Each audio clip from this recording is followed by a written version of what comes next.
Good morning, students. Today our topic is trajectory of a charged particle in a uniform electric field.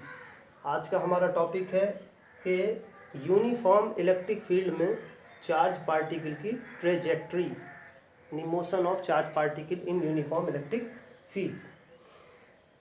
तो उसके लिए हमने ये जो फिगर आपको दिखाई दे रहा है इसमें इलेक्ट्रिक फील्ड को वाई एक्सिस के अलॉन्ग हमने शो किया है, ठीक है। और इसमें कोई चार्ज पार्टिकल जिसका चार्ज स्मॉल क्यू है और मास स्मॉल एम है वो एक्स एक्सिस के अलॉन्ग इलेक्ट्रिक फील्ड में एंटर करता है, ठीक है।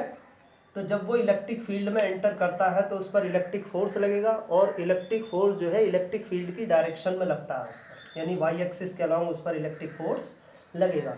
एक्स एक्सिस के अलॉन्ग उस पर कोई भी फोर्स नहीं लगेगा, क्योंकि उस पर जो फोर्स लगता है चार्ज पार्टिकल पर इलेक्ट्रिक फील्ड की वजह से लगता है और इलेक्ट्रिक फील्ड की डायरेक्शन है वाई एक्सिस के अलॉन्ग, तो इसीलिए वाई एक्सिस के अलॉन्ग उस पर फोर्स लगेगा, ठीक है। अगर चार्ज पार्टिकल पॉजिटिव है तो इलेक्ट्रिक फील्ड की डायरेक्शन में फोर्स लगेगा और निगेटिव है तो अपोजिट डायरेक्शन में लगेगा। तो चार्ज तो पॉजिटिव है तो इलेक्ट्रिक फील्ड की डायरेक्शन में उस पर फोर्स लगेगा और उसके पाथ को इस टाइप का कर देगा। जब उस पर फोर्स लगेगा, इलेक्ट्रिक फील्ड उस पर फोर्स अप्लाई करेगा तो वो तो एक्स एक्सिस के अलॉन्ग मोशन कर रहा था तो उसका पाथ इस टाइप का हो जाएगा, ठीक है। और यहाँ आने पर जो है वो इलेक्ट्रिक फील्ड को क्रॉस कर देगा और जो भी उसकी एक पर्टिकुलर डायरेक्शन बन जाएगी यहाँ, अब वो उसी डायरेक्शन से, अब उसकी डायरेक्शन चेंज नहीं होने की, जैसे यहाँ चेंज हो रही थी क्योंकि यहाँ उस पर इलेक्ट्रिक फोर्स लग रहा था, तो अब उस पर इलेक्ट्रिक फोर्स लगना बंद हो जाएगा जैसे इलेक्ट्रिक फील्ड को क्रॉस कर देगा और जो भी उसकी एक पर्टिकुलर डायरेक्शन बन गई है यहाँ वही रहेगी और वो ऐसे ही स्ट्रेट निकल जाएगा और स्क्रीन से जाके टकरा जाएगा, ठीक है। तो हम ये कहते हैं टी टाइम में उसने एक्स एक्सिस के अलॉन्ग एक्स डिस्प्लेसमेंट कवर किया और वाई एक्सिस के अलॉन्ग वाई डिस्प्लेसमेंट कवर किया, ठीक है।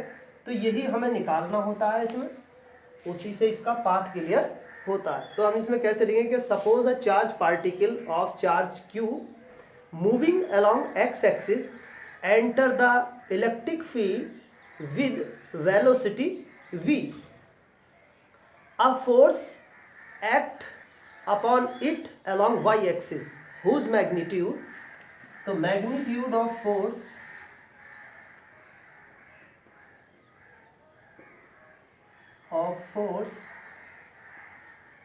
act on the charge particle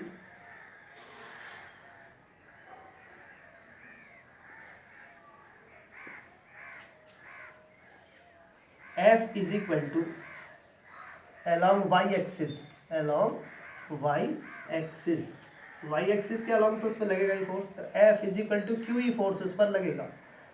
तो m उसका मास है, उसमें ये एक्सेलरेशन प्रोड्यूस होगा जब उसमें फोर्स लगेगा तो ये m हो गया is equal to q E, तो a इज इक्वल टू क्या आ गया Q e upon m।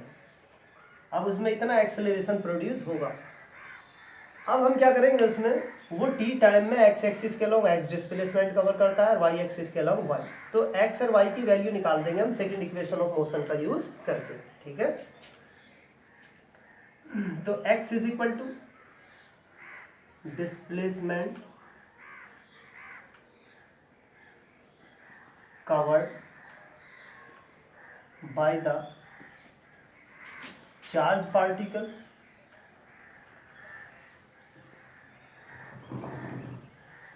along x axis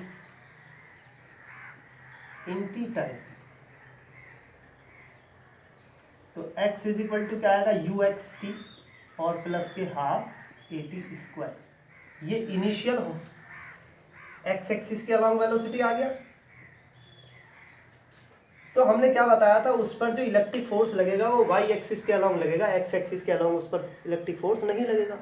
तो एक्स एक्सिस के अलॉन्ग उस पर जब इलेक्ट्रिक फोर्स नहीं लगेगा तो उसमें एक्स एक्सिस के अलॉन्ग एक्सेलरेशन भी प्रोड्यूस नहीं रहेगा क्योंकि उसका वेलोसिटी कांस्टेंट रहेगा, फोर्स की वजह से उसका वेलोसिटी चेंज होता है। तो यहाँ इसका एक्सेलरेशन क्या हो जाएगा जीरो। तो x is equal to initial x axis के अलॉन्ग वेलोसिटी क्या है v और ये t और ये प्लस ये जीरो हो गया, जब इसका एक्सेलरेशन जीरो हो जाएगा यानी 1/2 जीरो और ये टी स्क्वायर, तो ये तो पोर्शन जीरो हो जाएगा। x is equal to v t और t इज इक्वल टू क्या आ जाएगा x अपॉन v। ठीक है, सिमिलरली हम क्या निकाल लेंगे, displacement along y axis,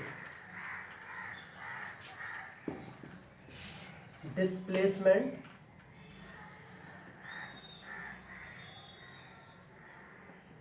along y axis.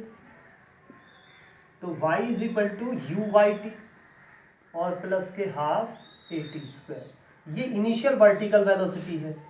तो y is equal to initial vertical velocity तो जीरो है, क्योंकि इनिशियली तो उसके पास हॉरिजॉन्टल वेलोसिटी था ना, बाद में उस पर फोर्स लग के आया वर्टिकल वेलोसिटी को, तो इनिशियल वर्टिकल वेलोसिटी क्या हो जाएगा जीरो, तो ये पोर्शन जीरो, तो 1/2 ए टी स्क्वायर।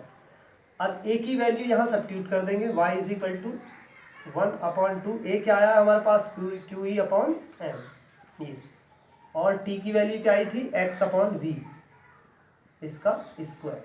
अब इसको हमें सॉल्व करना है, तो y is equal to 1/2 q e x square upon m v square. तो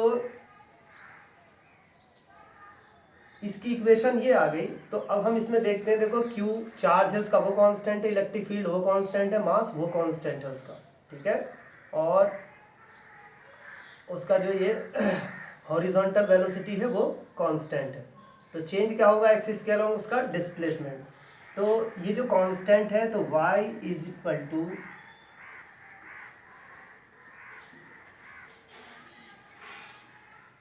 के x square, k is equal to